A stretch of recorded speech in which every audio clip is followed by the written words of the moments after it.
Salut David. Salut Ça à me fait toi. très plaisir de te voir ici parce que la première fois que je t'ai vu en ligne sur Internet, c'était en 2011. Je sais pas si tu te souviens, parce que je pense que c'est l'année où tu as commencé, il me semble. 2011, ça doit être mes premières vidéos. J'ai commencé en 2010. Ça dépend de ce qu'on appelle commencer. Mais C'est là où je t'ai vu vraiment exploser sur Internet. Et depuis, ben, t'as eu une carrière brillante, t'as fait énormément de choses. Et je sais que parmi mon public, il y en a beaucoup qui te suivent, qui apprécient tes conseils. Et donc, c'est d'autant plus agréable pour moi de t'avoir aujourd'hui. Et j'aimerais justement qu'on revienne un petit peu sur ce parcours que tu as eu. Quel est, selon toi, le déclic? Qu'est-ce qui a fait que tout a changé, en fait? comme on le disait rapidement hors caméra, il y a eu plusieurs déclics. Ouais, Mais pour moi, donc pour donner du contexte pour ceux qui connaissent pas mon histoire, donc j'étais mal dans ma peau, complexé. Quand je rentrais à la maison, prendre le bus, le simple fait de demander au chauffeur de s'arrêter pour qu'il s'arrête pour mon arrêt, c'était quelque chose d'hyper inconfortable. Souvent ouais, d'ailleurs, je choisissais de ne pas lever la main ou de ne pas lever la voix surtout. Et donc de rater mon arrêt et de marcher. Ce qui est banal pour plein de gens, hein, de lever la voix, mais pour moi, c'était vraiment dur. Et j'étais dans une position beaucoup de victime, c'est-à-dire que j'avais l'impression que voilà, j'aimais pas, je me sentais pas bien à l'école, j'étais pas bien, j'arrivais pas à aborder les filles comme je voulais. Et surtout, j'étais vraiment dans ce mindset limité de je suis comme ça et je peux pas changer. Et c'était vraiment la croyance profonde, croyance d'ailleurs que beaucoup de gens ont, qui est qu'on est comme on est. C'est un peu une phrase qu'on entend tout le ouais. temps, qui a du sens en soi. Mais je réalisais pas à quel point, en fait, on peut être beaucoup plus que ce qu'on pense qu'on est.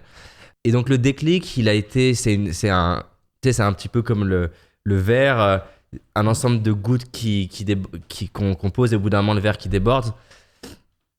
Pour moi, ça a été donc, vu que je me plaignais régulièrement, ma mère, elle en a eu marre à un moment donné, elle m'a dit, D'accord. écoute, parce que je l'appelais après le collège, maman, machin, je faisais ma victime, quoi. Et donc, elle m'a dit, écoute, j'en ai vraiment marre que tu te plaignes. Si ta vie, elle te va pas, tu la changes, mais je veux plus t'entendre. Ça, Et c'était la première fois qu'elle te le disait, ça. ouais, c'est la première Ouais. fois qu'elle me le disait. Ma mère, elle a souffert d'un manque de relation avec ses parents, donc à la base, elle avait tendance plutôt à être dans la relation avec moi. Donc pour qu'elle dise ça, pour elle, c'était vraiment quelque chose.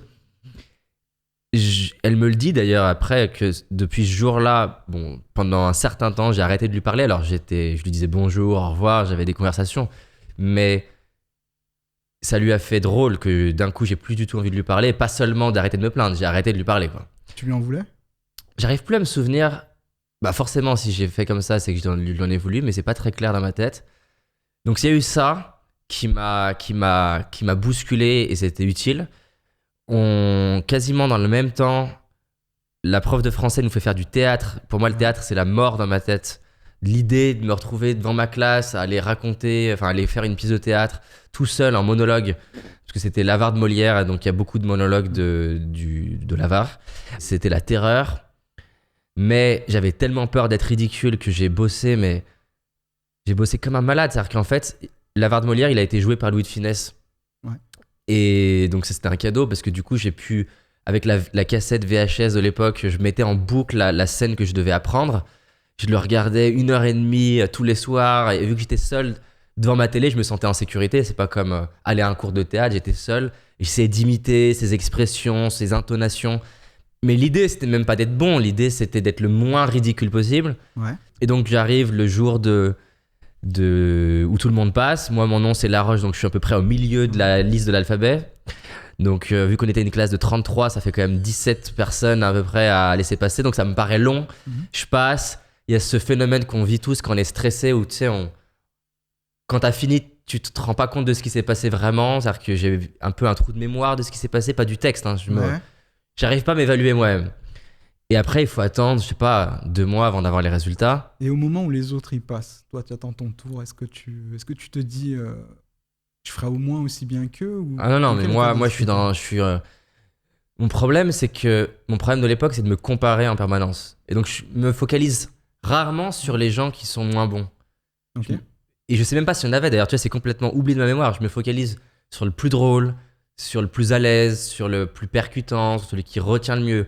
Et vu que je me compare sur toujours le 5% qui est au-dessus, qui est le meilleur, Et c'est valable pareil, hein, je disais avec les filles, avec le gars qui est à l'aise avec les nanas. Et donc, tu vois, c'est drôle parce qu'il y a plusieurs formes de timidité.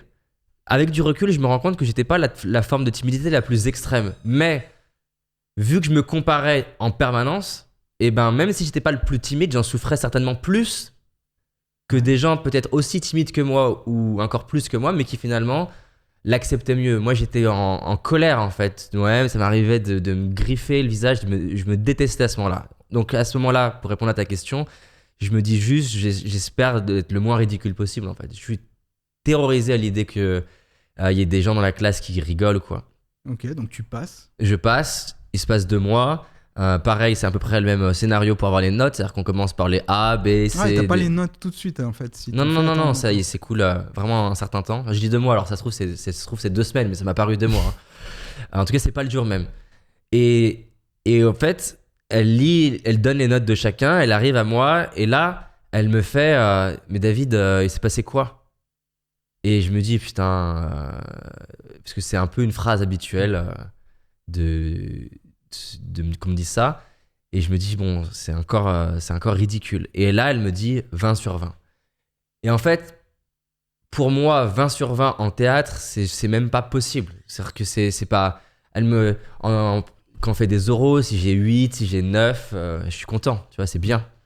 Donc là, t'arrives à 20. J'arrive à 20. Et en fait, ça va être un autre déclic de si tu bosses quelque chose, tu peux devenir bon. Tu te l'es dit à ce moment-là? Ou est-ce que c'est quelque chose qui t'est venu Je pense que je me le suis pas dit consciemment comme je te le dis là, ouais. Mais je l'ai appris en tout cas. J'ai appris, ça a ancré un truc, tu bosses, tu peux devenir bon.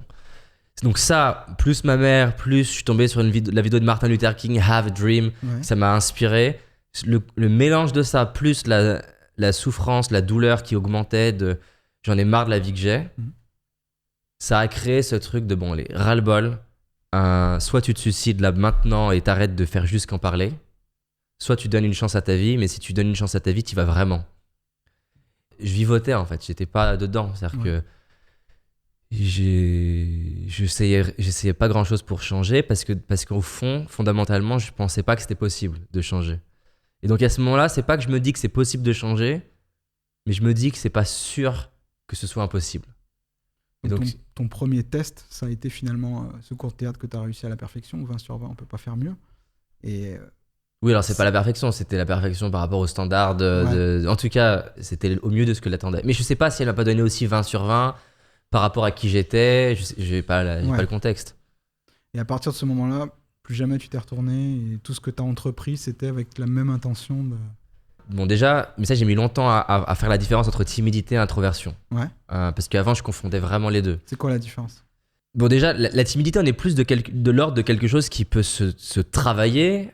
C'est des compétences, tu peux acquérir de la confiance en soi, tu peux acquérir des outils, tu peux développer une manière de respirer, une manière d'être avec les autres qui fait que ça devient facile. Tu es timide parce que tu oses pas. La confiance en soi, c'est la capacité que tu vas avoir à exprimer ton potentiel et faire ce qui est important pour toi. Tu peux être introverti et très confiant.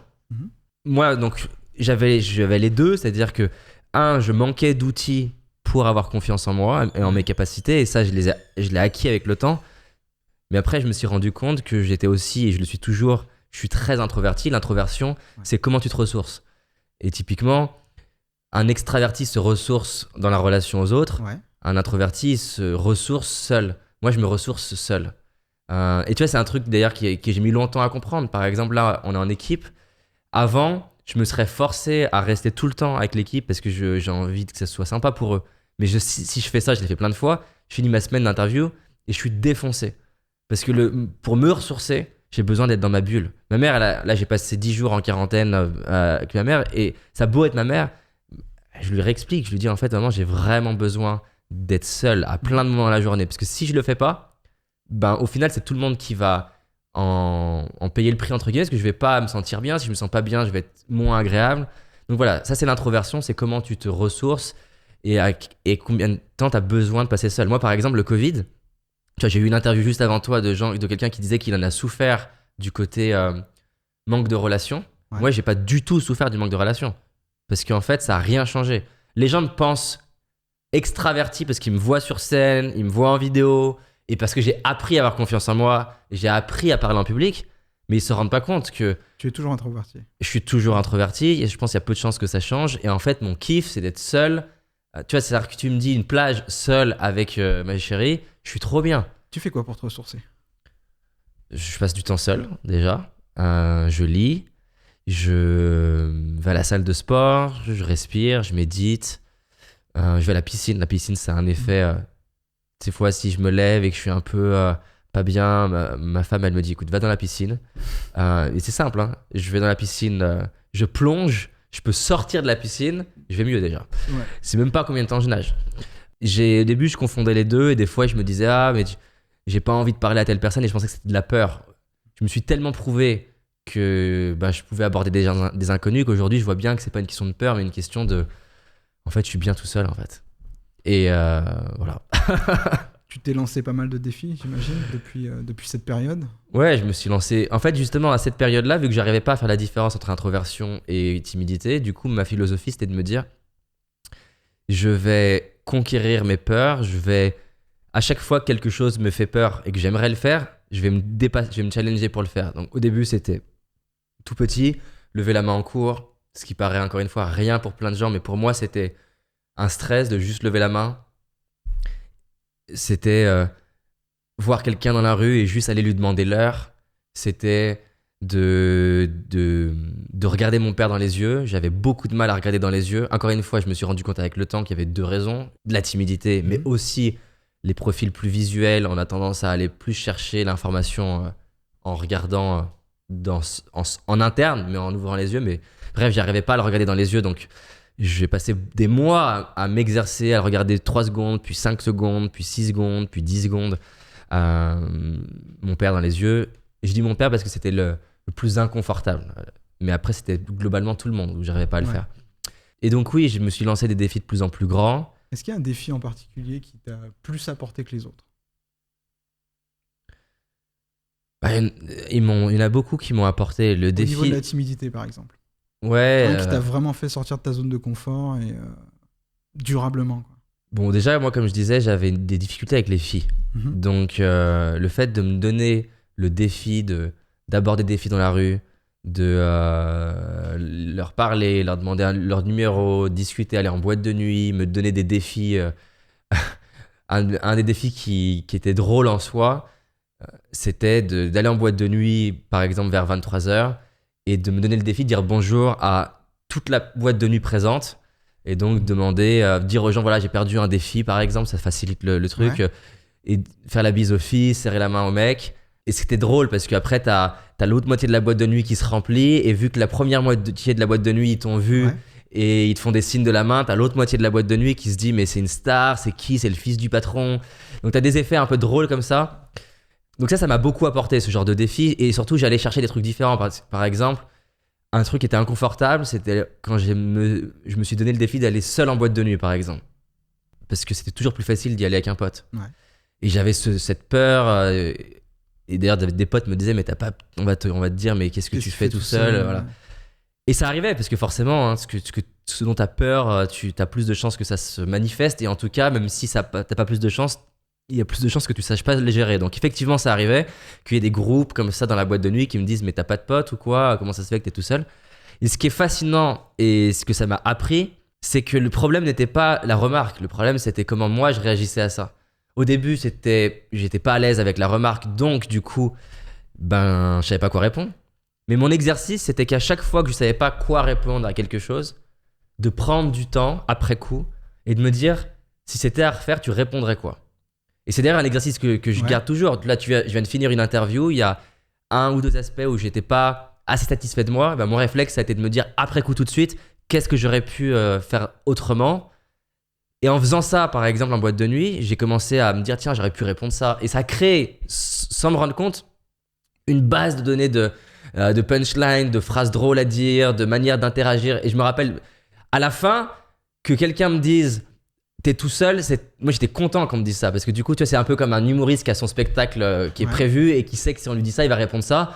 Et typiquement, les gens me disaient, ah, t'as pas d'amis. Et en fait, au lieu d'essayer de me justifier ou quoi, ce qui marchait le mieux, c'est que j'allais dans le sens de la personne et je lui disais, en fait, non, J'ai aucun ami. D'ailleurs, en fait, donc c'était l'époque de Facebook, ça venait d'arriver. Ouais. Je sortais mon téléphone. Je disais, voilà, ça me ferait vraiment plaisir que tu sois mon premier ami. Est-ce que tu peux m'ajouter sur Facebook? Forcément, les gens, ils se disaient, il peut pas être si à l'aise et ne pas avoir d'amis. Donc ça cassait le truc, mais ça devenait un peu la running joke pour le reste de la soirée. Je pouvais jouer du fait de pas avoir d'amis. Je pouvais même le jouer avec les filles en disant, voilà, moi je suis incapable de parler aux filles alors que je suis en train de lui parler. Donc ça permettait de créer toute une blague qui faisait rire. Donc ça m'a beaucoup apporté en confiance en moi, en dépasser mes peurs. Ça m'a apporté aussi de pouvoir être plus à l'aise le jour où j'ai rencontré ma femme et de, malgré les râteaux, continuer. Tu l'as rencontré en boîte? Non, je ne l'ai pas rencontré en boîte, je l'ai rencontré en formation. On est tous les deux passionnés de coaching et de psychologie, mais elle était en mode très studieuse. Et elle s'était dit, moi je suis pas là pour rencontrer quelqu'un. Mais vu que moi, c'était la seule jeune de la formation, moi je me suis dit, j'ai envie qu'on connecte. Et si j'avais pas eu tout ce parcours avant à embrasser la peur d'être critiqué, j'aurais pas continué avec elle et on se serait pas mariés et j'aurais pas cette relation avec elle. Donc ça m'a beaucoup apporté. Après, un autre défi, c'est d'apprendre à d'oser dire je t'aime à mon père. Ce qui pour plein de gens c'est rien, mais pour moi c'était énorme. Mon père, il a été abandonné par ses parents, d'abord par son père à la naissance, puis par sa mère juste après, qui a pris sa colère d'avoir perdu son mari et l'a mis sur mon père. Et donc du coup voilà, mon père il a pas vraiment appris ce que c'était que d'être pris dans les bras, qu'on lui dit je t'aime. Sa grand-mère qui s'est occupée de lui une partie de son enfance. Moi, j'ai vu des carnets scolaires où elle disait « Soyez dur avec mon petit-fils, il le mérite, faites-le redoubler, peu importe les notes. » Donc, il a eu une enfance où exprimer de l'amour, c'était pas facile. Même si, avec du recul, il l'a exprimé de plein de manières, mais j'étais pas capable de le voir. Il l'exprimait en me donnant un toit, alors qu'il n'en a pas eu, en m'encourageant dans les études, vu qu'il n'en a pas pu le faire. Mais je voyais pas à l'époque ça comme de l'amour. Et bref, oser dire je t'aime à mon père, ça me stressait plus que plein d'autres choses que j'ai pu faire après. On pourra en parler, c'est un autre défi qui m'a beaucoup aidé, le one man show. La racine de je suis nul et je suis pas à la hauteur et je mérite pas d'être apprécié, ça vient de ma relation avec mon père. Okay. Et donc voilà, c'était un peu un des trucs qui m'a libéré d'oser faire ça. En plus c'est super drôle parce que je lui écris je t'aime en SMS donc. Et pendant le lendemain, pas de réponse. 2 jours après, pas de réponse. 1 semaine après, pas de réponse. 10 jours après, pas de réponse. Et moi, j'avais lâché, en fait. C'était pas... Je me suis dit, bon, c'est pas grave. Et au 14e jour, quelque chose comme ça, il me répond la réciproque est vraie. Oh. Et c'est trop drôle parce que le David de 15 ans, il aurait vu ce SMS-là, je l'aurais détesté encore plus. Ouais. Parce que je me serais dit, mais il est pas foutu de répondre autrement. Mais en fait, à ce moment-là, je pense que ce qui s'est passé, c'est qu'il a passé 2 semaines à se dire on répond quoi à je t'aime en fait. C'est-à-dire qu'il a. Ça l'a travaillé quoi. Ça l'a travaillé et je pense qu'il a trouvé la meilleure manière de répondre. Il a mis les maths. Donc c'était drôle. Donc ça m'a. Tous ces moments où tu vas faire un truc qui te fait peur, tu conquiers un espace de confiance. Après, il y en a eu d'autres. Comment on passe de gamin introverti à qui même demander l'arrêt bus fait peur à celui de conférencier international? Quelles sont les étapes? Déjà, tu réalises, franchement, personne sur Terre réalise ce qu'il est capable de faire. Et tu peux pas faire Toi, c'est comme on dit que notre cerveau, il est pas câblé pour qu'on puisse comprendre l'exponentiel. On n'arrive pas à appréhender l'exponentiel, c'est quelque chose pour notre cerveau qui est difficile. On peut appréhender une courbe qui est rapide, 5x par exemple, c'est rapide. Mais l'exponentiel, c'est difficile à ressentir pour l'être humain parce que c'est toujours plus rapide. C'est de l'accélération permanente. Et donc, comment? C'est que tu fais un petit truc qui semble rien pour les autres. Mes potes, quand je leur disais, moi, ma manière d'être plus à l'aise un jour, c'est en passant par lever la main. Ils me disaient, non mais n'importe quoi. Mais en fait, tu fais ça. Après 3-4 fois, t'es un peu plus à l'aise. Donc tu te dis, ok, c'est quoi l'étape suivante? Donc l'étape suivante, demandez-leur. Après, l'étape suivante, c'est je vais aller voir... au début, je vais aller voir des grand-mères dans la rue. Elles rejettent moins. Je vais leur parler à des grand-mères. Puis je vais parler à des nanas.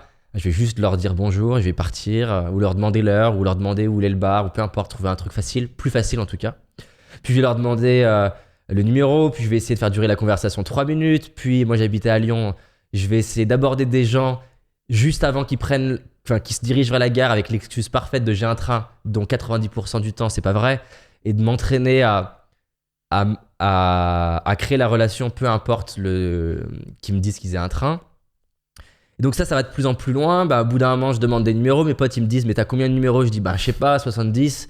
Et ils me disent, mais t'en rappelles combien? Je dis, 0, parce que pour l'instant, ça me fait trop peur.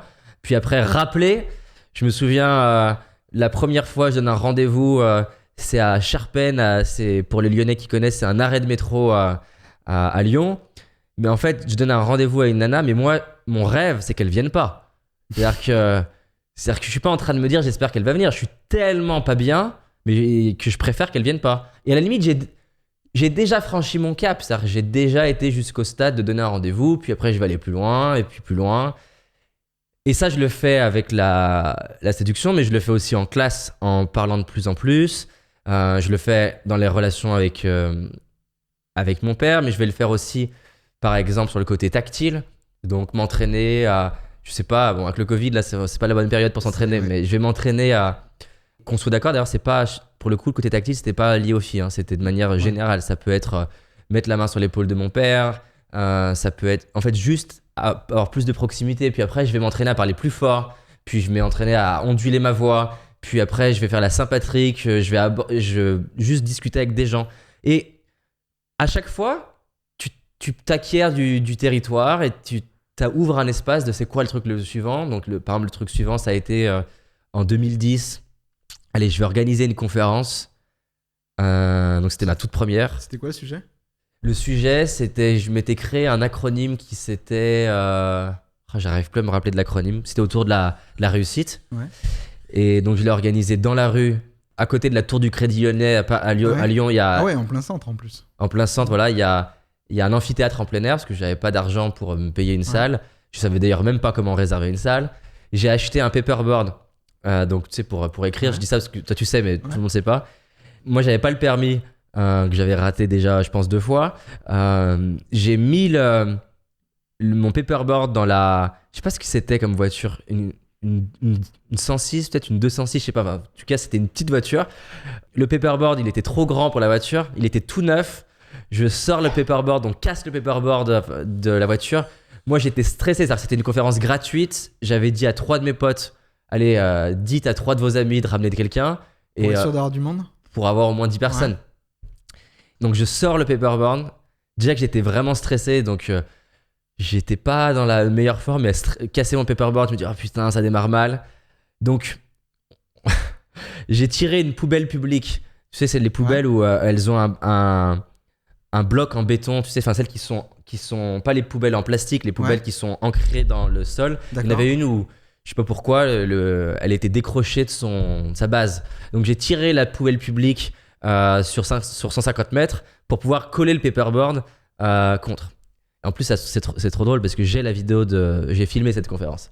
Et donc, j'ai fait cette conférence dans la rue. Elle a été extrêmement douloureuse parce qu'on a eu un groupe de jeunes complètement bourrés qui s'est pointé avec la bouteille de Jack Daniels dans le truc, légèrement agressif.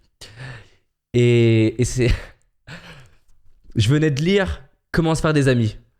Et là, je me suis dit, David, là c'est vraiment le moment d'appliquer le bouquin. Là. Et donc, c'est très drôle parce que la caméra étant sur moi, on voit que je m'arrête. Je suis pas à 30-35 minutes de conférence. Et on voit que pendant, je sais pas, encore une fois, entre combien de temps ça a duré dans ma tête et en vrai, je sais pas combien de temps ça dure en vrai, peut-être 2-3 minutes, mais ça me paraît très long. On voit que je regarde et je suis en mode, comment je gère ça en fait. Et au bout d'un moment, je vais passer de passif à... Et j'ai très peur pour ma caméra parce qu'elle coûte 1100 €, ce qui pour moi, bon même c'est toujours une somme, mais à l'époque c'est immense, tu vois. Ouais, c'est clair. Mais d'ailleurs, pourquoi avoir acheté une caméra à 1100 €? T'avais quelque chose en tête déjà ou... Bon, déjà j'adore la vidéo et j'adore la technologie, donc ça a dû certainement influencer ma décision. Et c'était pas un test, hein. J'avais vraiment prévu à ce moment-là de refaire ça. D'accord. Plusieurs fois. Et aussi, j'étais dans une logique, tu vois, comme du sport de haut niveau, d'entraînement. Par exemple, oui, je l'ai oublié de le dire, mais Par exemple, à la Saint-Patrick, je suis sûr que je pourrais retrouver des enregistrements. Je m'enregistrais, c'est-à-dire que j'avais les écouteurs qui sortaient là, et j'enregistrais toute la soirée. Ce qui me permettait de m'entendre et me débriefer et réaliser l'écart qu'il y avait entre ce que je pense que j'avais fait et ce que ça donne. Et ça fait mal de s'écouter. Hein. C'est clair. Tu penses que t'es bon, tu t'écoutes, tu fais aïe aïe. Mais, encore une fois, de toute façon, moi j'aime bien dire, est-ce que tu choisis ton ego ou tu choisis la vie de tes rêves? Et c'est vraiment un choix que tu dois faire. Tu peux pas continuer de te répéter que tout va bien et que t'es super et avoir une vie de dingue. T'as besoin de regarder tes angles morts, tes biais. Donc, du coup, c'est aussi cette logique-là, me filmer, il n'y avait pas les iPhones d'aujourd'hui aussi, il faut se rappeler. Ouais. Hein. Tu pouvais pas te filmer aussi facilement. Je me souviens plus en 2000. Caméra, le micro avec le fil. Est-ce que j'avais quoi comme micro? Je sais pas. Ouais. Et donc, bref, je me mets devant la caméra, je vais passer 20 minutes à connecter avec eux pour qu'ils se calment. Il se trouve qu'il y en a un qui est passionné de Martin Luther King. Et je vais lui dire, écoute, viens à ma place, parle de l'histoire de Martin Luther King. Donc du coup, ça m'a fait un peu un pote. Et je lui ai dit, tu peux gérer tes potes, parce qu'il y avait un qui était surtout très énervé et qui emmerdait une des filles. Donc après, ils partent. Et 20 minutes plus tard, il y a un sans-abri, bourré aussi, qui vient s'asseoir devant moi sur l'amphithéâtre et qui faisait... et qui faisait du bruit. Et il parlait comme ça, hyper fort. Et il disait des trucs du genre qu'est-ce que vous faites là? Et il m'interpellait. Ça, c'est ma première conférence de ma vie. Hein. Et j'ai fini la conférence, les gens sont partis. Et franchement, je me suis assis, j'ai cru que j'allais tomber dans les pommes. Tellement la pression, le stress de ça. Donc, c'était ma première conférence. La deuxième, j'avais. Malgré tout, malgré que c'était douloureux, que t'as failli tomber dans les pommes, tu décides de continuer. Ouais, je décide de continuer, mais il faut voir le contexte. On est donc du coup en 2010. Moi, j'ai du coup 21 ans. Et mon déclic, il a 15 ans. Ça fait 6 ans que je me suis habitué à c'est dur, tu continues. Donc, je pense que je me dis comme d'habitude, je vais abandonner machin, mais il y a une partie plus forte qui m'invite à continuer. Alors, pas de la même manière, j'ai pas refait dans la rue depuis. J'avais une copine qui travaillait à l'université et on a pu avoir une salle gratuite à l'université où moi j'étais pas. Hein. Et donc je fais une conférence gratuite pour jeunes là-bas et ça c'est ma deuxième conférence. Je venais de m'acheter un iPad d'occasion, mais pareil pour moi c'était une somme importante. Et je finis la conférence, j'étais content de moi, j'ai fini ma conférence, et je dis putain mais il est où mon iPad et tout. Conférence gratuite hein. Ouais. Et t'avais un des jeunes qui s'était cassé avec mon iPad. Non. Et là j'ai pété un câble. J'ai pété un câble, je me suis dit mais c'est les 2 premières conférences, ça a été ça. Mais ça a été un cadeau parce que je me suis dit bon, mais là vraiment ça m'a saoulé le côté perdre l'iPad. Et je me suis dit organise un séminaire payant. Ok. Pas forcément le soir même, hein, je sais plus combien de temps ça a pris. J'ai organisé un séminaire payant, mais je crois qu'il y avait... T'as eu cette réflexion tout seul ou quelqu'un t'a dit tu devrais le faire payer? Non, en tout cas, pas un mentor ou un coach ou quoi. Peut-être en discutant avec cette copine, peut-être. Mais il n'y a pas eu quelqu'un d'extérieur qui m'a invité à faire ça. Ouais, donc c'était drôle parce que premier séminaire, j'ai pas réussi à avoir de participants. Je crois qu'on était 2 dans la salle. Mais voilà, ça a été un autre défi important. Le one man show, ça m'a apporté beaucoup. Quand tu dis que tu fais un one man show, c'est-à-dire t'as préparé un spectacle.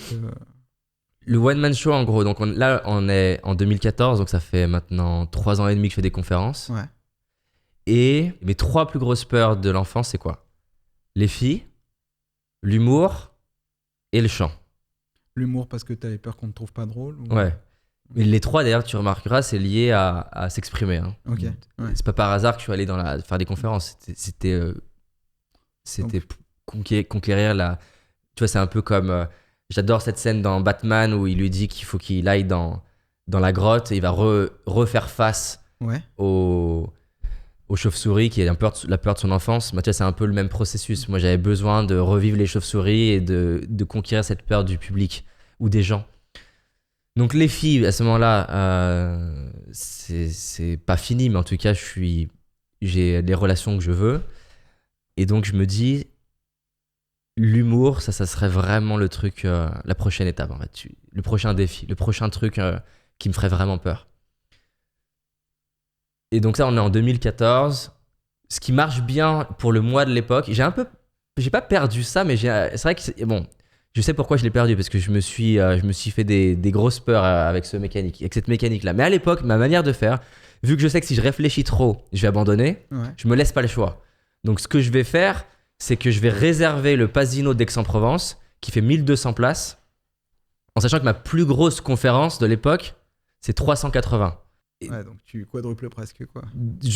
Voilà, on passe de 400 à 1002, et en plus, on passe de conférence à un spectacle d'humour. Mais maintenant que c'est réservé, c'est signé avec une clause comme quoi je peux pas annuler, je suis coincé. Et est-ce que ce mode de fonctionnement, est-ce que tu le recommandes, ça?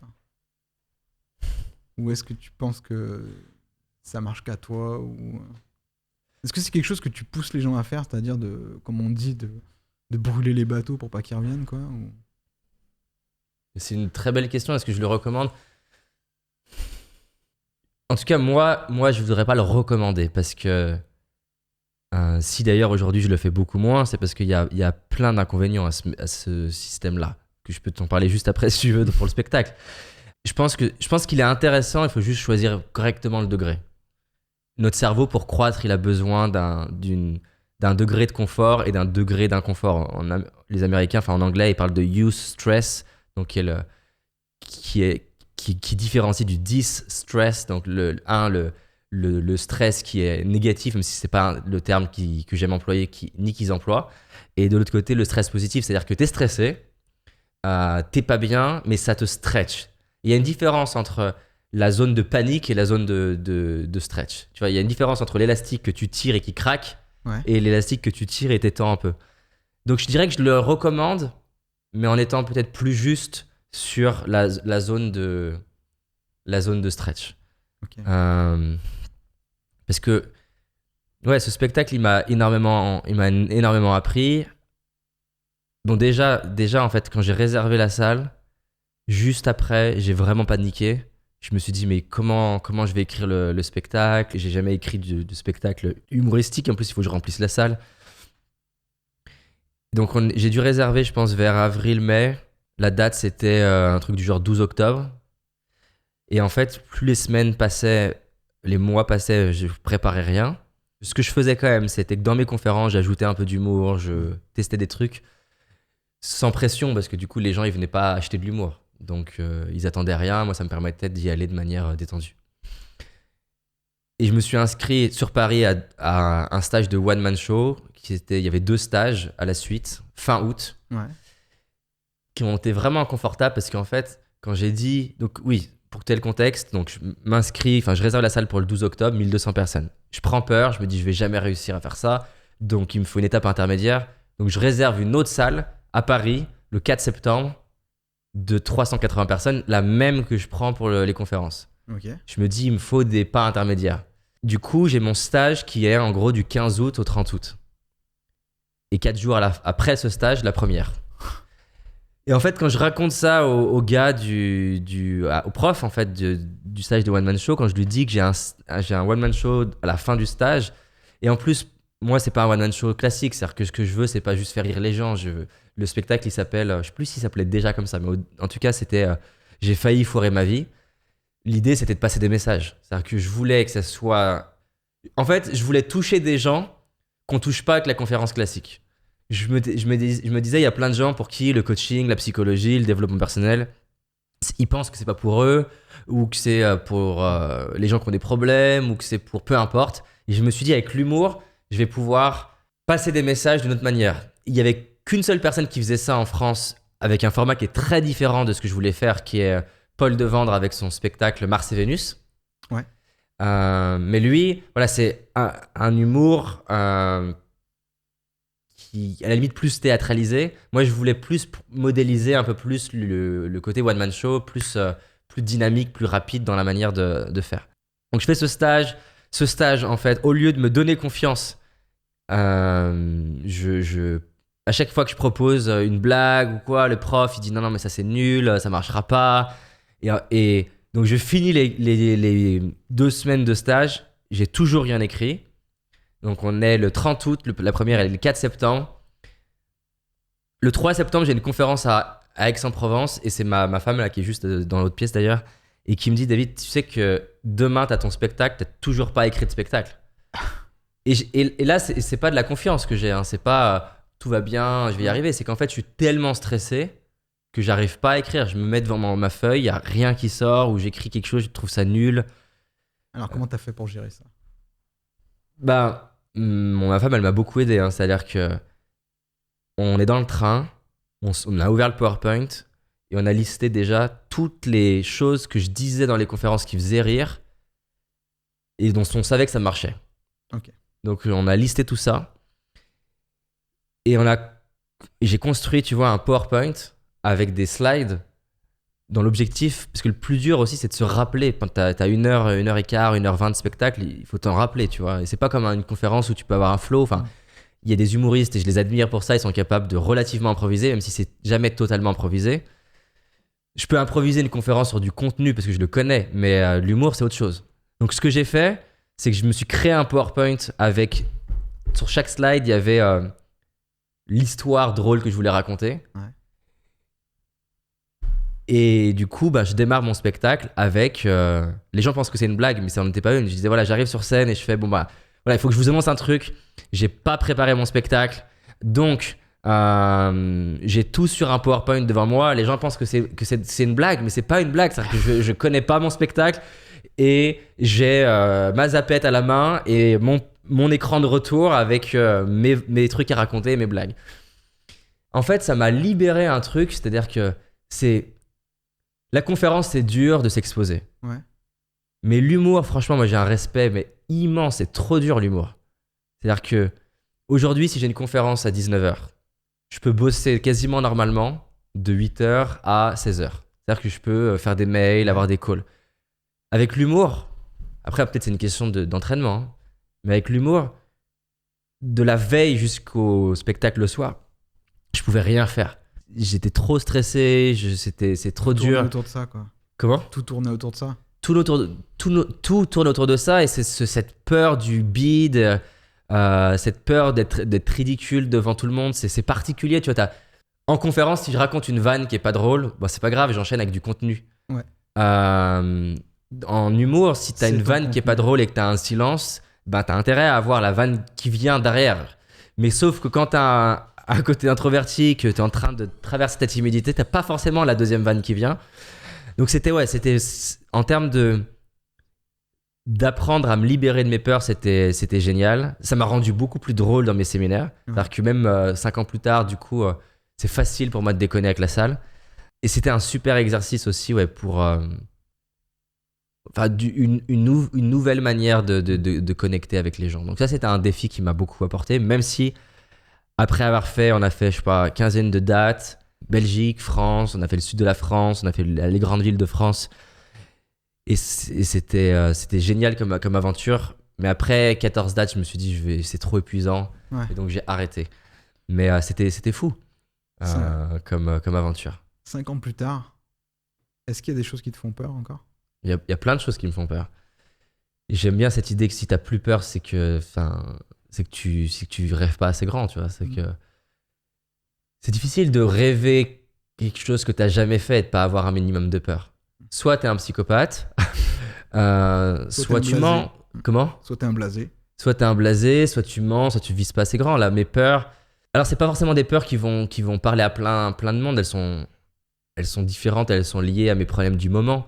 Mais par exemple, là, moi, j'ai réalisé mon rêve qui était le rêve initial du début, pas du début de 15 ans, mais du début 21 ans, c'est je veux créer des conférences, avoir du monde avec qui partager, je veux vivre du métier du coaching, je veux aider un maximum de gens à transformer leur vie.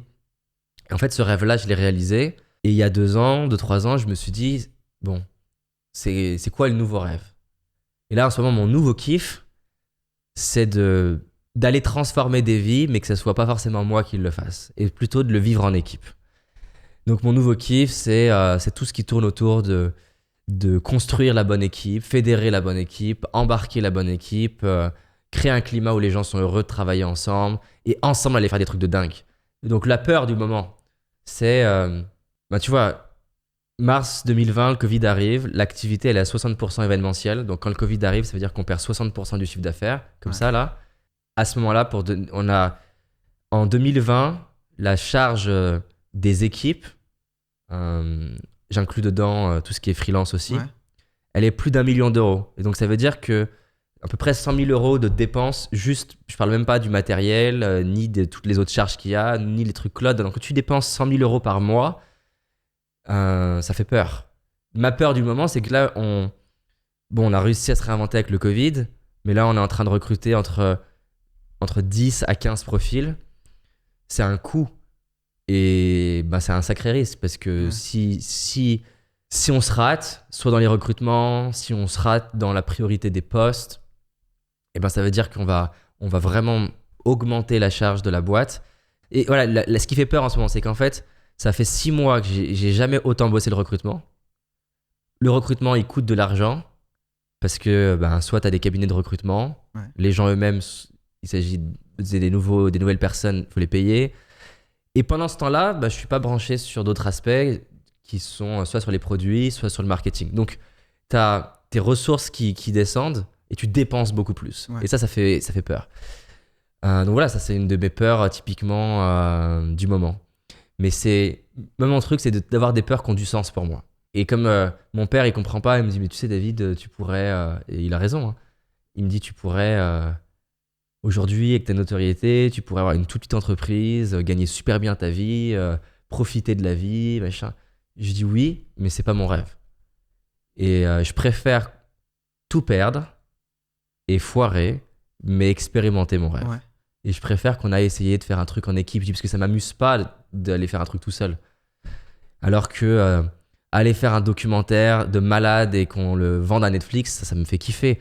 Faire venir Will Smith à notre prochain événement, ça me fait kiffer. Construire des outils et des formations qui permettent à monsieur, madame, tout le monde d'acquérir des outils de coaching, de mindset qu'on retrouve au GIGN, dans le sport de haut niveau, chez Google, ça me fait kiffer, mais ça, c'est impossible à faire tout seul. Moi, un truc qui m'a toujours aidé, qui est vieux, qui est très vieux, hein, c'est pas moi qui l'ai inventé, hein, c'est cette idée. Marc Aurèle, il disait « Memento mori », rappelle-toi que tu vas mourir. Ce qui m'a toujours accompagné, c'est le dernier jour de ma vie. C'est-à-dire qu'en fait, je me visualise au dernier jour de ma vie et je me demande qu'est-ce que je veux me raconter au dernier jour de ma vie. Et ça permet de mettre plein de choses en perspective. C'est-à-dire que, oui, les gens me disent, mais est-ce que tu as eu peur que ta salle se remplisse pas, les 1400 personnes ? Bien sûr que j'avais peur de ça. Est-ce que tu avais peur d'être ridicule ? J'avais hyper peur d'être ridicule. Je suis allé 10 fois aux toilettes avant le 12 octobre ou le 14 octobre, je sais plus, quand la salle qui est blindée, qu'on a 1400 personnes et que oui, tu disais que j'ai appris avec le temps à peut-être pas aller trop vite parce qu'on était en sous-effectif. On a démarré 45 minutes en retard parce que gérer 1400 personnes quand tu sais pas gérer, c'est n'importe quoi. Hein. Bien sûr que j'étais stressé de tout ça et que ça me paniquait, mais quand je me disais au dernier jour de ma vie, est-ce que je préfère ne jamais avoir essayé de remplir cette salle ou est-ce que je préfère avoir été ridicule, critiqué, moqué, mais avoir essayé ? Au dernier jour de ma vie, c'est toujours avoir essayé. Et d'ailleurs, c'est pas que moi qui le dis, les études, elles le montrent. Scientifiquement, les chances de culpabiliser et de s'en vouloir sont beaucoup plus élevées pour les choses que t'as pas faites que quand tu rates. C'est-à-dire qu'en fait, au final, on est plus heureux de rater que de ne pas essayer. Ça, c'est hyper important. C'est quelque chose que tu conseillerais à quelqu'un qui hésite à changer de vie, soit par rapport à une reconversion ou par rapport à... tout simplement, son métier ne trouve plus de sens à son métier. Qu'est-ce que tu recommandes à des gens comme ça qui hésitent à faire quelque chose de totalement différent, mais dont ils ne sont pas sûrs qu'ils pourront en vivre plus tard? Voilà, ce qu'il faut faire attention, c'est aussi les effets de mode. Par exemple, en ce moment, créer une startup, c'est à la mode. Entreprendre, c'est à la mode. Ça, c'est dangereux. Parce que qui dit mode, dit qu'il y a beaucoup de gens qui font la même chose et tu commences à croire que ça devient... le rêve à avoir. il y a une majorité de gens qui pensent que l'entrepreneuriat, c'est pour eux et qui vont être dépressifs. L'entrepreneuriat, c'est hyper dur, comme beaucoup de métiers. Mais je veux dire, si, imaginons demain, pompier, ça devient la mode, et t'as plein de gens qui essayent d'être pompiers, ils vont être dépressifs. Pompier, c'est dur. Le seul moyen d'être heureux, c'est quand le truc, il a tellement de sens que même si c'est dur, c'est OK. Donc, déjà, il faut faire attention quand beaucoup de gens... Tu vois, les gens qui ont entrepris il y a 50 ans, tu sais qu'ils ont entrepris pour les bonnes raisons. Parce qu'entreprendre il y a 50 ans, c'est être un gros con dans la tête des gens. C'est le patron, tu vois. Il n'a pas une bonne image. Donc, quand quelqu'un fait quelque chose et quand il le fait, il sait qu'il peut passer pour un gros con, c'est que généralement, il y a des bonnes raisons intrinsèques. Quand quelqu'un fait quelque chose parce que c'est à la mode ou populaire, je sais pas, aller à la télé-réalité, se mettre sur YouTube, il y a des grandes chances, du coup, de pas être heureux. Parce que tu vas pour le mirage et pas pour les vraies raisons. Tu vas, je sais pas si c'est la notoriété, tu vas parce que tu te dis ah ouais, aller sur YouTube, je vais avoir des gens qui vont m'applaudir, m'adorer. Ah, mais tu réalises pas, tu vas aussi avoir des gens qui vont te détester, te faire des menaces de mort, te dire que t'es une grosse merde, des gens qui vont peut-être insulter ta famille. Ça, c'est ce qui va avec. Et si t'es inspiré, tu te dis bon, ok, c'est chiant, mais c'est ok. Mais si t'es pas inspiré, bah tu vas souffrir. Donc déjà, j'inviterais la personne à se demander c'est quoi qui lui donne envie d'aller vivre ça. Aujourd'hui, le coaching, par exemple, c'est à la mode. Ouais. Quand j'ai démarré, ça l'était pas. C'était pas à la mode de se lancer dans le coaching.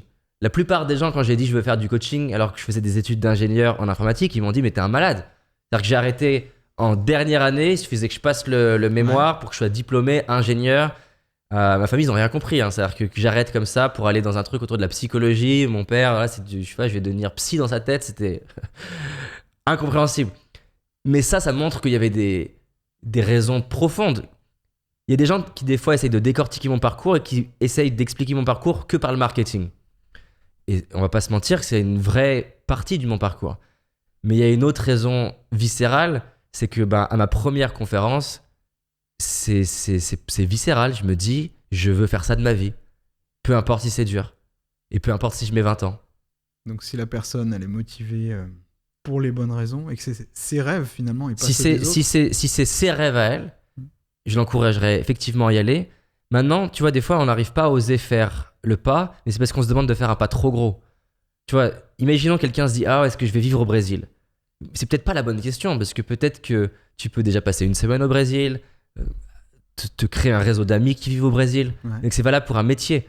Ça se trouve, la personne, elle est là, elle se dit « Est-ce que j'y vais ?» Mais déjà, peut-être que tu peux commencer sur Internet, à connecter à des gens qui font ce métier. Peut-être que pendant tes vacances, tu peux passer du temps bénévolement à travailler avec eux. Aujourd'hui, tu peux même te créer une auto-entreprise en parallèle de ton salariat et ça se trouve, vivre dans cet univers qui te plaît le soir, le week-end, pour tester au moins. Ça, je l'encouragerais pour quelqu'un qui ose pas faire le pas déjà de voir ce que ça donne. Moi, je dis, pour revenir à la question précédente, je pense pas que brûler son bateau, ça soit la bonne stratégie pour tout le monde. C'est vraiment un truc perso, ça dépend, t'as des enfants, pas d'enfants, t'as quel âge, t'as des parents qui sont là pour t'aider ou pas. Quelle est ton aisance au risque, à quel point t'es à l'aise de tout perdre, à quel point t'es ok de vivre dans la rue. Enfin, tu sais, c'est hyper personnel toutes ces questions.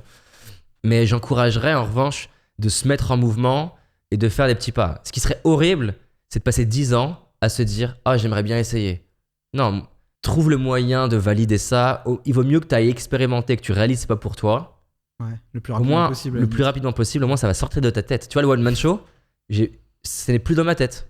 Parce que je l'ai rêvé, j'ai cru que c'était pour moi, j'ai vécu l'aventure à fond, j'ai fait 14 dates et j'ai su, c'est pas pour moi. Au moins, l'avantage, tu vois, c'est que j'ai plus de bruit. Ça m'arrive jamais le matin de me dire, et si je faisais un one-man show ? J'ai eu le rêve de faire des conférences aux États-Unis. Bon, voilà, je suis allé me casser les dents aux États-Unis, ça a été bien dur, et c'est bon, j'ai plus ce rêve, tu vois, j'ai vécu mon kiff. Et qui, selon plein de critères, pourrait être vu comme un échec. Parce qu'en soi, j'ai pas réussi à remplir des salles là-bas, mais c'est pas grave. Au moins, tu vois, je me suis honoré et j'ai plus ce bruit-là dans ma tête. Pour réaliser tout ça, tu as besoin de faire quelque chose, c'est de vaincre la procrastination. Parce que quand on a peur, quand on est stressé, on a peut-être envie de... C'est pas le bon moment, peut-être plus tard. Peut-être qu'il me manque quelque chose avant de commencer. Comment tu dirais à quelqu'un... Comment tu encouragerais quelqu'un à vaincre la procrastination? Qu'est-ce qu'il devrait faire selon toi? Alors moi, j'ai une approche qui est à contre-courant par rapport à la procrastination. Et en fait, avant d'essayer de la vaincre, je vais essayer tout le temps de faire quelque chose d'autre avant. Pour moi, la procrastination, c'est un indicateur, c'est pas un problème. C'est-à-dire que elle dit quelque chose. Et le truc, c'est que tu vois, c'est un peu comme la gestion des émotions. Il y a trop de gens qui pensent que t'es triste et il faut que tu sois positif. Et donc, ils vont essayer d'écraser le signal. Ça reviendrait à dire, je suis un pilote d'avion, j'ai les voyants qui sont rouges et je les écrase. Je casse mon tableau de bord. Moi, ça me rassurerait pas en tant que passager d'un avion que le pilote me dise bonne nouvelle, on a cassé tout le tableau de bord, il n'y a plus de voyants rouges. Non, j'ai envie qu'on comprenne, ça dit quelque chose. Une émotion, la tristesse, la peur, la colère, elle m'indique quelque chose. Donc moi, ce que j'essaye de comprendre, j'essaye pas de casser la procrastination, j'essaye de comprendre comment ça se fait en fait. Et là, on va avoir quelque chose d'hyper intéressant, c'est que tout être humain procrastine pour ce qui n'est pas important pour lui, et à l'inverse, a du focus, de la concentration, de la motivation pour ce qui est important pour lui. Je vais prendre un exemple très simple. Il y a des parents, ils viennent me voir, ils me disent « Ah, mon ado, il procrastine, il est pas motivé. » Je les écoute et je vais leur dire « Ok, qu'est-ce qu'il aime dans sa vie, ton fils ?»« Ah ben, les jeux vidéo. » C'est un exemple que je prends souvent parce qu'il est facile à comprendre. Et je dis « Ok, quand il joue aux jeux vidéo, il procrastine ou pas ?» Il me dit ben non, il procrastine pas là. Je pourrais passer l'aspirateur devant lui, je pourrais mettre 2 tremblements de terre, il s'arrête pas. Je dis ok. Donc il est motivé. Est-ce qu'il est focalisé? Oui. Est-ce qu'il est discipliné? Ah ben oui. Tu verrais comment c'est hyper clair ce qu'il a à faire. Et donc est-ce qu'il est créatif? Oui. Et l'erreur, ça serait que souvent, encore une fois, je prends un rêve qui est pas le mien. Ouais. Je me demande de le réaliser et je ne comprends pas pourquoi j'ai pas envie d'y aller. Mais en fait, si j'ai pas envie d'y aller, c'est peut-être aussi parce que c'est pas pour moi ce rêve-là. Prenons par exemple Bill Gates et Steve Jobs, 2 personnes qui ont cartonné dans l'informatique, mais qui fondamentalement sont différents. Steve Jobs, il avait un amour du design. Imaginons que Bill Gates soit né 20 ans plus tard et ait vu Apple se développer. Et qu'ils se disent, ok, réussir dans l'informatique, ça veut dire qu'il faut que je m'intéresse à la calligraphie, que je m'intéresse au design et qui se demande de faire ça, il y a des grandes chances qu'étonnamment ou pas, ils procrastinent. Ouais. Et qui se disent ah je comprends pas, je suis pas comme Steve Jobs, j'arrive pas à y aller. Oh, mais c'est en fait parce que t'es en train de prendre le rêve de Steve Jobs et de le prendre pour toi alors que vous êtes différents. Et en plus de ça, t'essayes de prendre un chemin qui est celui de Steve Jobs et pas le tien. Peut-être, et ça va m'amener dans un truc plus nuancé, peut-être que c'est le bon rêve, mais qu'il y a des choses à changer. Peut-être qu'en fait, la seule chose qui t'inspire chez Steve Jobs, c'est l'informatique.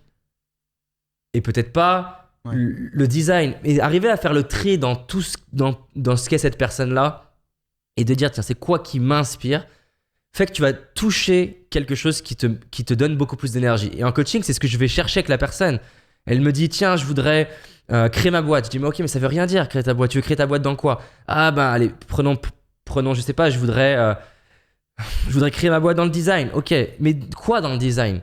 Et c'est qu'au moment où on va toucher ce qui l'anime que la personne va avoir du désir à y aller. Et étonnamment, la procrastination, elle est partie. Pour la plupart des cas, au moins 80% des cas, la personne n'a plus de procrastination si on touche le vrai désir. Mais le vrai désir va demander de la créativité. J'ai une école de coaching, je forme les gens pendant 2 ans au coaching et je fais des coachings de gens que je ne connais pas de l'extérieur devant les élèves pour qu'ils puissent me voir coacher en réel. Il y a un entrepreneur qui vient et qui dit voilà, j'arrive pas à être régulier dans ma prospection commerciale et il était dur avec lui-même, un peu en mode je manque de discipline, je procrastine. Et j'ai complètement inversé la réflexion. Je lui dis mais et si tu n'avais aucun problème et si ce dont tu avais juste besoin c'est de le faire à ta manière. On est parti du postulat et si acquérir des clients c'était quelque chose d'agréable, de stimulant, avec ta personnalité, ça serait comment? Et là, du tac au tac, il m'a dit, je le ferai à plusieurs. Et en fait, pourquoi il procrastinait? Parce que dans son système de valeurs, la relation sociale, c'est hyper important. Et il était seul dans son aventure. Et là, d'un coup, il se dit, mais en fait, j'ai d'autres potes qui ont envie de prospecter, qui ne le font pas. On va se mettre en binôme, on va s'automotiver, on va s'appeler régulièrement. Et là, on a une stratégie qui est en train de naître, qui est une stratégie intrinsèque, qui le motive déjà. C'est pas moi qui essaie de le motiver, j'essaie pas de le pousser. C'est lui tout seul à la fin du coaching qui dit « Est-ce qu'on peut arrêter le coaching ? J'aimerais tester ça. » Et j'ai rien fait sur la procrastination. En fait, j'ai juste fait. Donc, si on revient, l'aider à mieux affiner c'est quoi qui t'inspire en termes de but et c'est quoi qui t'inspire en termes de chemin. Et en fait, d'un coup, la personne, elle va trouver de l'énergie. Prenons le blogging. J'ai démarré comme toi. Et à l'époque, c'était le blogging, le truc. Il fallait écrire des articles. Et moi, j'ai commencé à écrire des articles. Et je galérais. C'était dur. Je me mettais devant mon ordinateur, feuille blanche. Je trouvais mes articles pas très bons. J'étais pas régulier. J'entendais les formations de blogging qui disaient il faut être régulier, un article par semaine et machin et machin. Et je voyais tous les gens qui faisaient des super articles et je me comparais à eux. Et je me disais, mais eux, ils sont motivés, pas moi. Et je pensais que j'avais un problème de procrastination. Je voyais des gens qui faisaient des lancements orchestrés et moi, j'y arrivais pas. J'ai fait plusieurs séries de lancements orchestrés que j'ai tournés, que je n'ai jamais diffusés. Et en fait, si je reprends sur les articles, j'ai arrêté la réflexion de t'as un problème. Et je me suis dit, et ça serait comment si c'était à ta manière ? Et c'est ça qui a fait naître ce qui aujourd'hui paraît banal, mais en 2011 ne l'est pas, c'est que je me suis dit en fait, moi mon truc c'est la vidéo. Je vais tout faire sur la vidéo. En 2011, il y a personne sur YouTube. C'est-à-dire que tu as des humoristes, il y a quelques interviews. Aux États-Unis, il y a le TED, mais il n'y a même pas, alors que les États-Unis sont en avance, il n'y a même pas des Américains qui font en face cam des conseils. En plus, je ne suis pas forcément hyper à l'aise en vidéo, donc ça paraît une stratégie débile. Mais la chose fondamentale qui est différente, c'est que dans un cas, j'essaye de me forcer à le faire. Dans l'autre cas, j'en ai envie. Très intéressant. Et vu que j'en ai envie, eh ben, j'en fais plus de vidéos. Et j'ai plus envie de progresser, je regarde les vidéos. Et c'est drôle parce que des gens qui étaient des formateurs en blogging à cette époque-là sont venus me voir 4 ans plus tard pour me dire « David, explique-moi comment tu fais pour faire des vidéos. » Et ça, c'est mon message en fait. Arrête d'essayer d'être... Tu vois, c'est la phrase de Steve Jobs. Tu vois, je vais la paraphraser parce que je ne l'ai plus là, mais tu sais, c'est cette idée de ne pas vivre la vie de quelqu'un d'autre en fait. Ouais. T'as une vie qui est unique et les gens ne réalisent vraiment pas. Tu vois, on se copie les uns les autres. C'est la phrase d'Emerson, l'imitation égale suicide. C'est inspire-toi des autres, prends ce qui te parle en termes de but et en termes de chemin, mais à la fin de l'histoire, t'es unique. Et combien d'entrepreneurs je débloque des fois en changeant un truc. Ça peut être c'est le bon produit, mais c'est pas la bonne audience. Et quand je dis c'est pas la bonne audience, c'est que c'est pas forcément en termes de marketing. C'est pas la bonne audience dans leur cœur. En fait, je leur dis, mais t'as vraiment envie de les aider, ces gens-là ? Ouais, c'est intéressant, il y a une bonne opportunité de marché. Mais je dis, non, en fait, tu t'en fous. Si t'arrives pas à y aller, c'est parce que t'en as pas envie. Martin Luther King, il était pas là en train de se dire, ah oui, je vais aller faire un discours cool. Non, mais le mec, c'est une rage qu'il avait dans le ventre. Il fallait qu'il donne ce discours-là. Au passage, d'ailleurs, juste avant de monter sur scène, il dit ouais, j'ai envie de changer le discours. Ses conseillers lui disent mais t'es un malade, il y a 100 000 personnes devant, change pas le discours. Si, j'ai envie de rajouter une phrase. I have a dream. Elle n'était pas prévue, la phrase. C'est arrivé dans les derniers moments. Mais ça sort parce que ça devait sortir de lui. C'est pas un truc intellectuel de je dois faire un bon discours. Non. Et donc, des fois, on change l'audience, le produit, le positionnement, les associés, les collaborateurs. C'est pareil. Tu peux détester l'entrepreneuriat si tu ne mets pas les bonnes équipes autour de toi. C'est-à-dire que, par exemple, moi, j'ai fait l'erreur il y a 3 ans. On a recruté des gens qui venaient de grands groupes. C'est pas possible. Tu as des gens qui me vouvoient, qui sont hyper corpo. En fait, si je fais ça, l'entrepreneuriat, je vais le détester. Ouais. Et donc, la procrastination, à 80%, elle se base en amont et c'est un indicateur que t'es pas sur le bon projet, le bon rêve. Ou la bonne manière d'y aller. Maintenant, tu as 20% du temps, c'est tes perceptions en fait. Moi, j'avais peur de parler aux filles parce que je m'imaginais bien pire. Je me créais un scénario catastrophe. Mon film de Spielberg, catastrophe. En m'imaginant de ce qui allait se passer alors que c'était juste un délire. Et j'aime bien inverser les choses. C'est que j'allais pas parler aux filles parce que je me disais, parler aux filles, c'est douloureux. Alors que si je reste sur place, ça l'est pas. J'aime bien inverser la situation, de me dire, si je vais parler à cette fille, quoi qu'il se passe, je serai fier de moi. Si j'y vais pas, je vais m'en vouloir. Et là, d'un coup, ça change. Et la dernière chose que j'aime bien faire avec la procrastination, c'est encore une fois, couper en morceaux. Comme j'ai fait avec les nanas, comme j'ai fait en prise de parole, comme j'ai fait à plein d'endroits dans ma vie. Et donc peut-être que tu y arrives. Parce que, encore une fois, si tu te demandes trop gros, ce qui est le cas de plein de personnes, elles se disent « Ah, je veux faire ça par exemple, je veux changer de carrière ». Si elles se demandent trop gros, c'est normal d'avoir une partie de toi qui va te créer de la peur. Mais la peur, elle est saine. C'est-à-dire que si t'as un rhinocéros qui te fonce dessus, je te souhaite d'avoir peur. Parce que si t'as pas peur, tu vas faire n'importe quoi. Tu vois, Agassi, donc le joueur de tennis, on est en finale de je sais plus quel l'US Open, je crois. Et il y a Pete Sampras, qui est un jeune joueur à ce moment-là, qui monte, mais qui est pas connu, tu vois. Et Agassi, lui, il est au top de sa carrière. Il sait qu'il passe en finale contre Pete Sampras. Et il se dit, il le dit lui-même, hein, il dit, je me suis rappelé de Pete Sampras l'année dernière, comment il s'est fait défoncer contre le gars que je venais de gagner, là. Je me suis dit, je vais l'exploser demain. Et en fait, là, c'est de la surconfiance. Et la surconfiance, ça fait que tu te prépares pas. C'est que tu t'entraînes pas. Il s'est fait défoncer par Pete Sampras. Il a rien compris. Et ça, c'est dangereux. Donc, la peur, c'est sain. La peur, elle te fait faire des choses pour te préparer, pour t'entraîner. Ce qui est dangereux, c'est quand la peur, elle devient tellement forte que du coup, tu te replies sur toi et tu t'immobilises. Donc, moi, j'aime bien baisser le challenge jusqu'à ce qu'on soit dans la zone de ça me fait peur, mais je peux le faire. Tu diminues le challenge petit à petit. Tu le coupes en étapes. Digeste. Encore une fois, changer de carrière, ça, si on le découpe, ça peut demander plein de choses. Peut-être que pour changer cette carrière-là, il te manque des compétences que tu peux développer par une formation sur Internet, par YouTube, par des livres. Moi, j'aime un exercice que j'adore faire avec les sportifs de haut niveau, qui s'applique pour tout le monde, hein, mais pour le sport de haut niveau ou les entrepreneurs, c'est hyper intéressant. Donc, je fais un cercle, on le divise en croix. Et on le divise du coup en 8, c'est-à-dire que tu as un cercle comme ça avec une croix, donc ça fait 8 traits comme une horloge. Et je leur dis, voilà, tu cours le 100 mètres. Si tu étais un sélectionneur, un entraîneur pour quelqu'un en athlète qui fait du 100 mètres, ce serait quoi les 8 critères sur lesquels tu le choisirais? Les 8 éléments qui pour toi déterminent un top performeur dans ton domaine. Donc, pareil pour un entrepreneur. Dans ton domaine, si on réfléchit au toi dans 5 ans, qu'est-ce qu'il a comme attributs qui font qu'il est si performant ou qu'elle est si performante? Donc, on a 8 paramètres. Une fois qu'on a les 8, je demande à la personne de s'évaluer sur 10. Et ça nous fait un graphique, tu vois, qui est assez connu, qui permet de représenter visuellement où est-ce qu'elle excelle, où est-ce qu'elle excelle moins. Et à partir de là, on va pouvoir mettre en place un plan d'action pour évoluer non plus sur les 8 d'un coup, ce qui est overwhelming, tu vois, ce qui est, comment dire en français, ce qui est submergent, mais qui d'un coup est accessible. C'est-à-dire que là, j'essaye plus. Imaginons que moi, je voulais passer d'ingénieur à conférencier, ce qui est très différent. Être conférencier, c'est plein de sous-trucs. C'est raconter mieux les histoires. Est-ce que j'ai besoin de passer conférencier pour raconter des histoires? Non. Donc, je peux m'entraîner avant.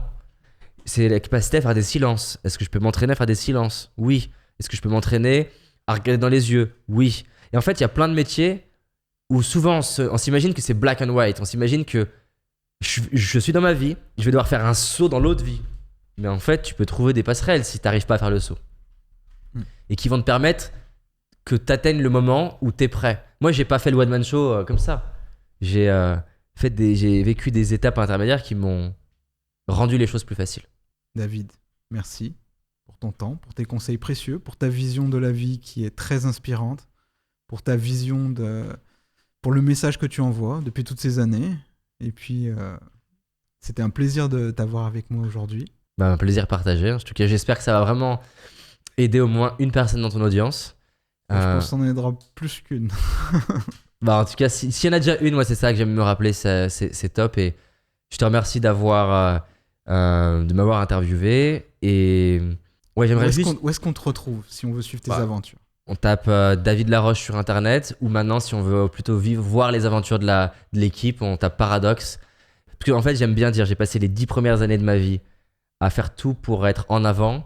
Et là, je veux que les 10 prochaines années de ma vie, je veux tout faire pour que ça soit l'équipe et l'entreprise qui soient en avant. Et sinon, juste pour terminer, ce que j'aimerais vraiment que les personnes qui nous écoutent, tu vois, t'analyses à quel point on on sait pas soi-même à quel point on est capable de plus grand que ce qu'on imagine. C'est-à-dire que, tu vois, si tu prenais le David de 15 ans, tu l'assis là, je pense qu'il n'arriverait même pas à réaliser... ce serait pas possible de réaliser qui il va devenir. Et à l'époque, mon rêve, c'est même pas la vie que j'ai aujourd'hui, c'est le 10e de ça. Et donc, s'il y a des gens qui nous écoutent, qui ont tendance à se dire « mais je sais pas si je vais y arriver », c'est pas la bonne question. Avance en fait. Fais un petit pas, fais des expériences, forme-toi. C'est un truc de malade comment tu peux changer ta vie sur 10 ans. C'est un truc de malade à quel point on réalise pas le potentiel qu'il y a en nous. C'est un truc de fou. Ça m'embête en fait quand je vois des gens qui me disent oui mais moi je suis pas capable, j'ai pas les ressources ou j'ai pas... En fait tu sais pas toi-même la vie que tu peux te créer si à partir de maintenant tu te fais cette promesse de tous les jours ou au moins une fois par semaine faire quelque chose qui te fait peur mais qui a du sens.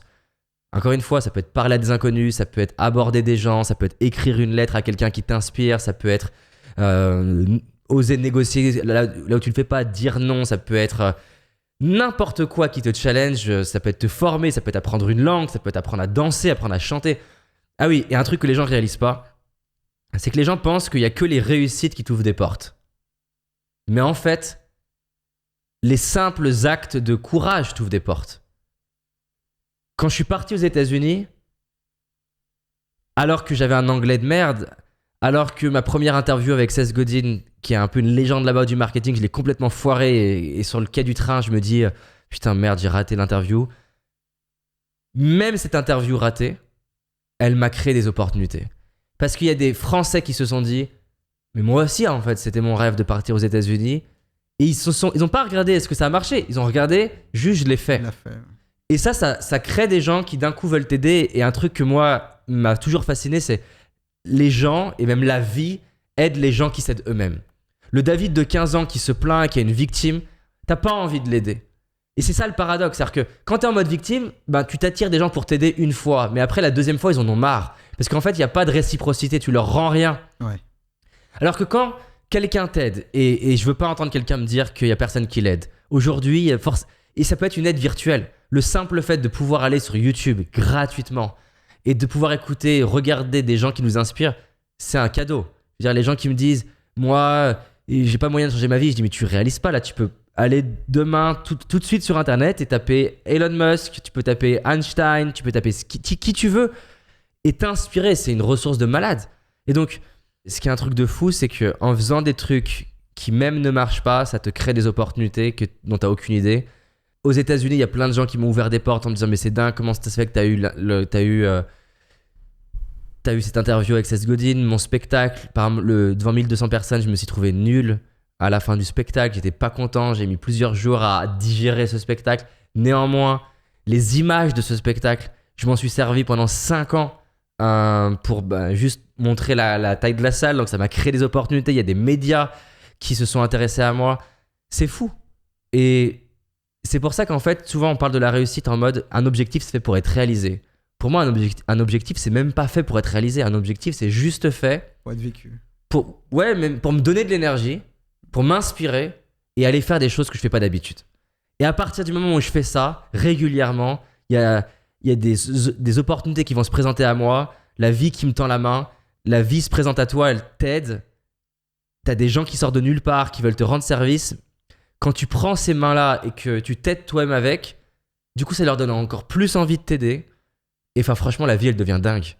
À partir d'un petit truc, et je rappelle que quand j'ai dit à mes potes, je vais changer ma vie en levant ma main en cours, ils se m'ont dit, mais juste, c'est n'importe quoi. À partir d'un petit détail. C'est ça. Et quand j'ai dit à mes potes, je vais arriver à être en couple en abordant des filles dans la rue qui me disaient avec combien de filles t'as couché, que je disais personne, aucune, parce que j'osais pas rappeler, pour eux, c'était débile. 3 ans plus tard, ces mêmes potes me disait David, t'as pas des conseils, comment tu fais? Voilà, les gens ils réalisent pas un petit truc tous les jours, toute ta vie. Dans 10 ans, t'es pas la même personne. Merci David. Avec plaisir.